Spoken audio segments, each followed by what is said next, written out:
जय हिंद दोस्तों। स्वागत है आप सभी का एक बार फिर आपके अपने प्यारे प्लेटफॉर्म अचीव सीडीएस सीएपीएफ पर।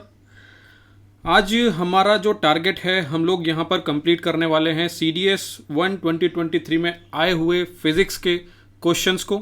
इससे पहले हमने बायो एंड देन उसके बाद केमिस्ट्री कंप्लीट कर लिया है और ये हमारा साइंस के अंदर तीसरा पार्ट है जहाँ पर हम फिज़िक्स कंप्लीट करने वाले हैं। तो चलिए शुरू करते हैं बिना किसी देरी के हमारे फिजिक्स के एनालिसिस को। यहाँ पर आपका पेपर में फिजिक्स के 10 क्वेश्चन देखने को मिले हैं, जहाँ पर पहला क्वेश्चन कह रहा है कि a person burn a fire cracker in front of a cliff and heard its echo 5 second after it burst. The distance of the cliff from the person if speed of sound is 340 metre second is close to. तो simple है, एक Cliff है, उसके पास में एक fire cracker को burn किया जाता है और जो उसकी इको है वो 5 सेकंड बाद उस पर्सन को सुनाई देती है। तो आपके पास साउंड की स्पीड है, इको का टाइमिंग है। आपसे पूछा है कि क्लिफ और उस पर्सन के बीच का डिस्टेंस क्या होगा। तो डिस्टेंस यहाँ पर आप देखेंगे आपकी क्लास 9th के चैप्टर 12 एक साउंड चैप्टर है, जहाँ पर पेज 168 में पूरा इस क्वेश्चन को ऑलरेडी यहाँ पर एग्जाम्पल के थ्रू किया हुआ है। ये जो क्वेश्चन है आपका साउंड चैप्टर से पूछा है। यहाँ पर आप नोटिस करेंगे एग्जाम्पल में ऑलरेडी इस टाइप का क्वेश्चन यहाँ पर मेंशन है, बस यहाँ पर इन्होंने इसकी नंबरिंग, इसकी जो वैल्यू है वो चेंज कर दी है और आपको एक नया क्वेश्चन बनाकर दिया है। तो आप यहाँ पर नोटिस करेंगे यहाँ क्या कह रहा है कि a person clapped his hands near a cliff and heard the echo after 2 second. What if is the distance of the cliff from a person if speed of the sound v is taken as 346 metre per second. तो इस question की जो values हैं वो change करके आपके CDS 1 2023 में पूछ लिया गया है। तो इस क्वेश्चन को हम इसी क्वेश्चन के थ्रू सॉल्व करने की कोशिश करेंगे। अब देखिए यहाँ पर स्पीड ऑफ साउंड दी हुई है 346, जबकि हमारे क्वेश्चन में मेंशन है 340। तो हम यहाँ वैल्यूज की 340 रख लेते हैं। And then time taken for hearing the echo. अब इको यहाँ पर 2 सेकेंड है as a NCERT book, but हमें दी हुई है 5 सेकेंड। ठीक है, 5 सेकेंड। यहाँ पे फॉर्मूले वो सब आप बुक में देख लेंगे, बस मैं यहाँ पर वैल्यू पुट करके दिखा रहा हूँ कि किस तरीके से ये क्वेश्चन सॉल्व किया जा सकता था। तो यहाँ आपका distance travel by the sound का फॉर्मूला है स्पीड इनटू टाइम, जो कि आपकी यहाँ पर इसे हम कट करते हैं, जो हमें मेंशन है उसके अकॉर्डिंग देखते हैं।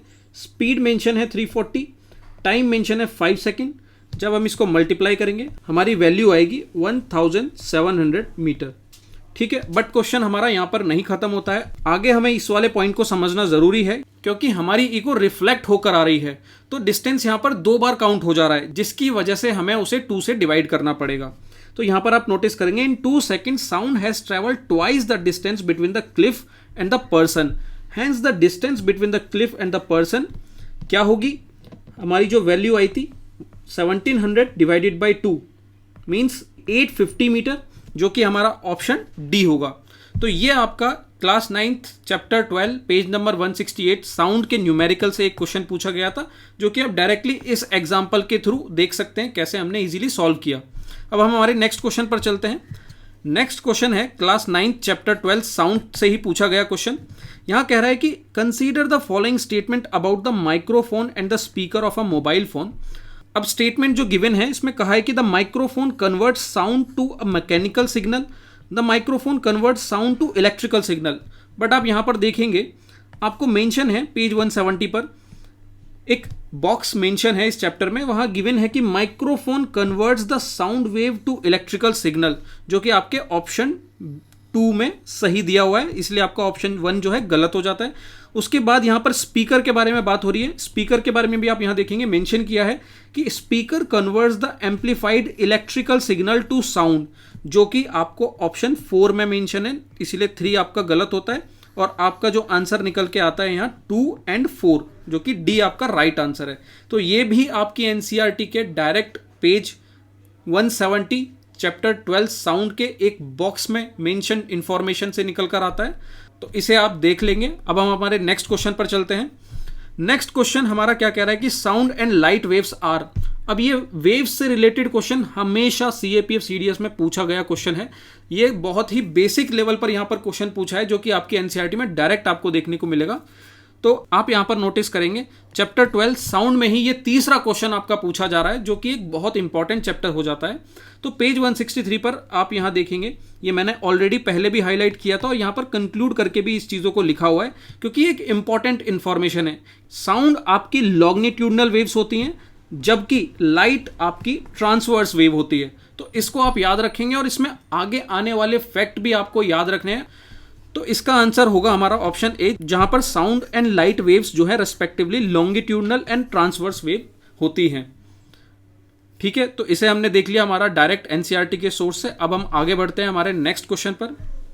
नेक्स्ट क्वेश्चन कह रहा है, a 100 watt electric bulb is used for 10 hours a day. How many units of electrical energy are consumed by bulb in 3 days। अब देखिए, ये भी आपका क्लास 9th उसमें chapter 11th work and energy से पूछा गया क्वेश्चन है। यहाँ पर आप देखेंगे एक एग्जाम्पल मेंशन है। यहाँ कह रहा है कि an electric bulb of 60 what is used for 6 hours per day. Calculate the units of energy consumed in 1 day by the bulb. अब यहाँ पर सिर्फ क्वेश्चन में आपकी वैल्यू चेंज कर दी गई है, तरीका करने का वही है। तो हम भी इसी तरीके से इसे क्वेश्चन को करने की कोशिश करेंगे। तो जैसा कि आप देख सकते हैं, पावर ऑफ इलेक्ट्रिक बल्ब यहाँ 60 वॉट है, जो कि हमें 100 वॉट मेंशन है हमारे क्वेश्चन में। अब आप यहाँ पर देखेंगे, इन्होंने इस वैल्यू को किलोवाट में कन्वर्ट कर लिया है, तो हम भी इसको 1000 से डिवाइड करके किलोवाट में कन्वर्ट करेंगे। तो जब इसे किलोवाट में कन्वर्ट किया जाएगा तो वैल्यू आएगी हमारी 0.1 किलोवाट। ठीक है, ये हमारा पावर ऑफ इलेक्ट्रिक बल्ब निकल के आ गया। टाइम यूज्ड, अब टाइम हमें दिया हुआ है 10 आवर्स ना कि 6, तो यहाँ पर हमारा 10 आवर्स टाइम होगा। तो एनर्जी का फॉर्मूला है पावर इनटू टाइम टेकन। अब हम भी यहाँ पर हमारी जो पावर 0.1 किलोवाट को टाइम से मल्टीप्लाई करेंगे, हमारे पास वैल्यू निकल के आएगी 1 यूनिट। ठीक है, ओके। बट यहाँ पर इन्होंने कहा है कि एनर्जी कंज्यूम्ड इन 1 day, और वहीं हमारे क्वेश्चन में कहा है कि एनर्जी कंज्यूम्ड इन 3 days। तो इसीलिए इस 1 यूनिट को हम 3 से मल्टीप्लाई करेंगे और जो हमारा आंसर आएगा वो है 3 यूनिट आंसर। तो ये आपका ऑप्शन ए करेक्ट होगा इस क्वेश्चन में। ये भी आपका आप देख सकते हैं एग्जाम्पल से पूछा गया क्वेश्चन है, वैल्यू चेंज कर दिए, कॉन्सेप्ट वही है सेम। अब हमारे नेक्स्ट क्वेश्चन पर चलते हैं। नेक्स्ट क्वेश्चन कह रहा है कि the area under the velocity time graph for a particle moving in a straight line with uniform acceleration gives what. तो इसका आंसर आप देख सकते हैं क्लास 9th के चैप्टर 8 मोशन के पेज 106 पर गिवन है। यहाँ पर आप नोटिस करेंगे, आपको मेंशन है कि you can determine the distance moved by the car from its velocity time graph. The car under the velocity time graph gives the distance magnitude of the displacement. ठीक है, और यही सेम इंफॉर्मेशन आपको higher classes में भी direct देखने को मिल सकती है। 9th एनसीईआरटी में तो आप फिर भी इसको कंक्लूड करने की कोशिश करेंगे, जबकि आपकी हायर एनसीईआरटीज में डायरेक्ट मेंशन है कि an interesting feature of a velocity time graph for any moving object is that the area under the curve represent the displacement over given time interval. तो इसका जो आपका राइट आंसर होगा option B जो mention है, it's net displacement. ठीक है, तो ये भी जो हमारा क्वेश्चन है वो आपके एनसीईआरटी में मेंशन था। अब हम आगे बढ़ते हैं हमारे नेक्स्ट क्वेश्चन की तरफ। नेक्स्ट क्वेश्चन कह रहा है हमारा, the power of lens of focal length 10 centimetre is. अब ये हमारा जो क्वेश्चन है क्लास 10th के चैप्टर 10 लाइट में गिवन है, जहां पेज 184 पर आप देखेंगे पावर ऑफ लेंस को डिस्क्राइब किया हुआ है। अब ये पावर ऑफ लेंस बहुत ही इंपॉर्टेंट कॉन्सेप्ट है। ऐसा कभी नहीं होता कि यूपीएससी इस पर कभी क्वेश्चन ना पूछे आपके सीडीएस सीएपीएफ एनडीए में, तो इसे आप हमेशा तैयार करके रखेंगे। तो आप यहाँ पर नोटिस करेंगे आपको पावर का फॉर्मूला मेंशन है P = 1/f। अब हम डायरेक्ट यहाँ पर 10 सेंटीमीटर को इस वैल्यू में नहीं पुट कर सकते, ये गलती बिल्कुल मत कीजिएगा, क्योंकि आप यहाँ पर नोटिस करेंगे आपको गिवन है 1 dioptre is the power of lens whose focal length is 1 metre. याद रखिए आपको पहले इस सेंटीमीटर को मीटर में कन्वर्ट करना पड़ेगा, क्योंकि जो डायोप्टर है उसकी जो पावर है फोकल लेंथ उसे मीटर में काउंट किया जाता है। तो आप यहाँ पर इस 10 सेंटीमीटर को पहले मीटर में कन्वर्ट करेंगे, जिसके लिए आप इसे 100 से डिवाइड करेंगे और हमारा फोकल लेंथ की वैल्यू मीटर में आ जाएगी 0.1 मीटर। अब आप इसे यहाँ पर पावर के फॉर्मूले में पुट करेंगे 1/0.1, जिसकी वैल्यू आएगी 10 डायोप्टर। तो हमारा जो राइट आंसर होगा वो ऑप्शन सी 10 डायोप्टर। बस यहाँ पर जो यूनिट है उसको कन्वर्ट करना ना भूलें, जनरली गलती हम लोग यही करते हैं। इसे डायरेक्ट फॉर्मूले में पुट करने के बाद हम लोग क्वेश्चन को अटेम्प्ट करते हैं और क्वेश्चन हमारा गलत हो जाता है। बट यहाँ पर आप इस लाइन को ज़रूर पढ़ें, क्योंकि पहले फोकल लेंथ को सेंटीमीटर से मीटर में कन्वर्ट करना बहुत ज़रूरी है। और ये भी हमारा प्रीवियस ईयर क्वेश्चन में पूछा गया क्वेश्चन है। पीछे भी कई सारे क्वेश्चन ऐसे थे जो प्रीवियसली पूछे गए हैं। यहाँ पर हम PYQs को नहीं इंक्लूड कर रहे हैं, क्योंकि वीडियो बहुत लंबी हो जाती है जब हम सारे क्वेश्चन डिस्कस करते हैं। तो सभी PYQs को हम बाद में सेपरेट वीडियो में डिस्कस करेंगे। अभी हम हमारे नेक्स्ट क्वेश्चन पर चलते हैं। नेक्स्ट क्वेश्चन हमारा कह रहा है 3 resistors of resistance 11 ohm, 12 ohm, 33 ohm are connected in parallel. Their equivalent resistance is equal to। अब आपको पता होगा जब भी कनेक्शन पैरेलल में होता है तो आपके रेजिस्टेंस इन पैरेलल का फॉर्मूला होता है 1/r equals to 1/r plus 1/r2 plus 1/r3। और आप यहाँ पर आपकी NCERT में देख सकते हैं, यह फॉर्मूला आपको पता भी होना चाहिए था। तो जस्ट आपको सिर्फ यहाँ वैल्यू पुट करनी है। 1/r आपको रेजिस्टेंस निकालना है, तो 1/11 प्लस 1/22 प्लस 1/33। यहाँ पर आप 1/11 को कॉमन लेंगे, 1/2 प्लस 1/3 इक्वल्स टू, अब यहाँ पर आप इसे सॉल्व करने की कोशिश करेंगे। यहाँ हम इसका LCM ले लेते हैं, फिर 6 प्लस 3 प्लस 2 देन 1/11 इंटू में यहाँ हम जब इसे ऐड करेंगे तो 6 प्लस 3 9 प्लस 2 11 अपॉन में 6। 11 से 11 कैंसिल आउट हो जाएगा, हमारी वैल्यू निकल के आएगी 1/6, जो कि हमारा जो रेजिस्टेंस निकल के आएगा 6 ओम। ये हमारा आंसर होगा। तो आपका आंसर क्या है? आपका आंसर होगा option D, the equivalent resistance is equals to 6 ohm. ये आपको जस्ट एक फॉर्मूला पता होना चाहिए जो आपकी क्लास 10th की NCERT में इलेक्ट्रिसिटी चैप्टर पर दिया हुआ है, पेज 214 पर। तो यह अगर आपको पता था तो आप इसे वैल्यू को पुट करते और इसका आंसर आपके सामने होता। अब हम हमारी नेक्स्ट क्वेश्चन पर चलते हैं। नेक्स्ट क्वेश्चन कह रहा है कि the RMS potential difference between the red live wire and black neutral wire in Indian domestic electrical supply is what.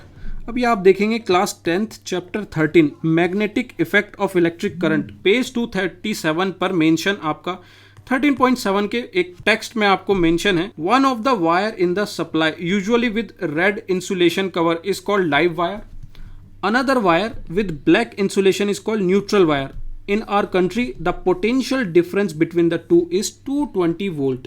आपका राइट आंसर होता है 220 वोल्ट। आपकी NCERT में मेंशन है, आप इसे देख सकते हैं डायरेक्ट। तो अब हम हमारे नेक्स्ट क्वेश्चन पर चलते हैं। नेक्स्ट क्वेश्चन हमारा क्या कह रहा है? नेक्स्ट क्वेश्चन है the hydrogen bomb and the uranium bomb are based respectively on. तो ये जो चैप्टर है यहाँ आप क्लास 10th में chapter 14 sources of the energy, page 252 पर आप एक बॉक्स देखेंगे जहाँ पर न्यूक्लियर फ्यूजन के बारे में डिटेल दी हुई है। यहाँ पर मेंशन है कि the hydrogen bomb is based on thermonuclear fusion reaction, a nuclear bomb based on the fusion of uranium. तो आप नोटिस करेंगे हाइड्रोजन बॉम्ब आपका न्यूक्लियर फ्यूजन पर बेस्ड होता है और वहीं यूरेनियम बॉम्ब आपका फ्यूजन पर बेस्ड होता है, जो कि मेंशन है आपके पेज नंबर 252 पर चैप्टर 14 सोर्सेस ऑफ एनर्जी। अब हम हमारे नेक्स्ट क्वेश्चन पर चलते हैं। नेक्स्ट क्वेश्चन कह रहा है a car moving with a speed of 12 metre per second is subjected to brakes which produces the acceleration of 6 metre per second square. The car takes 2 second to stop after the application of brakes. What is the distance covered by the car after the application of brakes. अब आप यहाँ पर देखेंगे, यहाँ तो इस question में UPSC ने वैल्यू तक चेंज करने का कोशिश नहीं किया, डायरेक्ट 8.7 एग्जाम्पल आपकी क्लास 9 चैप्टर 8 मोशन पेज 109 से पूछा गया क्वेश्चन। आप देखेंगे वैल्यूज भी वही है कि produce an acceleration of 6 metres per second square. Brake लगने के बाद गाड़ी 2 सेकेंड का टाइम लेती है, वही आपको यहाँ पर भी मेंशन है। तो बस यहाँ पर क्या है कि इस क्वेश्चन को थोड़ा सा डिफिकल्ट बनाने के लिए इन्होंने पहले मूविंग कार की स्पीड को मेजर करवाया एंड देन उसके बाद आंसर जो है आपका जो आपसे पूछा गया है आपके 2023 में ये निकलवाया। जबकि यहाँ पर आप देखेंगे आपको वो जो स्पीड है इनिशियली मेंशन की हुई है 12 मीटर पर सेकेंड, जो यहाँ पर इन्होंने इस क्वेश्चन में फाइंड आउट करवाया है पहले।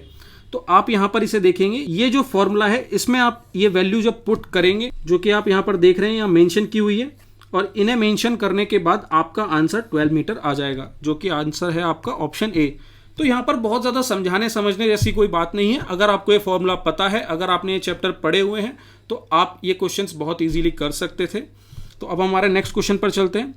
तो हमारे जो क्वेश्चन हैं वो सभी कंप्लीट हो चुके हैं। आपके फिजिक्स में 10 क्वेश्चन आए हुए थे, बट यहाँ पर ऐसा बायो और केमिस्ट्री जैसा ट्रेंड नहीं देखने को मिला है कि वहाँ पर हमने नोटिस किया था बायो और केमिस्ट्री में कि आपके सिर्फ 10th क्लास के एनसीईआरटी से मोस्टली क्वेश्चन पूछे गए थे, जबकि यहाँ पर आप देखेंगे 9th के साउंड चैप्टर से 3 पूछे गए हैं और अदर चैप्टर से भी 9th क्लास के कुछ क्वेश्चन पूछे हैं। तो 9th और 10th फिजिक्स के लिए दोनों ही बुक्स इंपॉर्टेंट हो जाती हैं, जबकि केमिस्ट्री और बायो में आप 10th पर ज़्यादा फोकस करेंगे और 9th को भी नहीं मिस करेंगे। हो सकता है नेक्स्ट ईयर 9th से भी क्वेश्चन देखने को मिले। So thank you guys video में बने रहने के लिए। अगर आपने पुराने एनालिसिस देख लिए हैं तो बहुत अच्छी बात है, नहीं देखे हैं तो जाकर उन्हें भी देखें। हम अपने साइंस के सारे एनालिसिस कंप्लीट कर चुके हैं और हमारे साथ हमारे टेलीग्राम चैनल पर जुड़ने के लिए आप हमें अचीव CDS या अचीव CAPF के नाम से टेलीग्राम पर सर्च कर सकते हैं। सो अपना ध्यान रखिए, मुस्कुराते रहिए, पढ़ते रहिए। जय हिंद।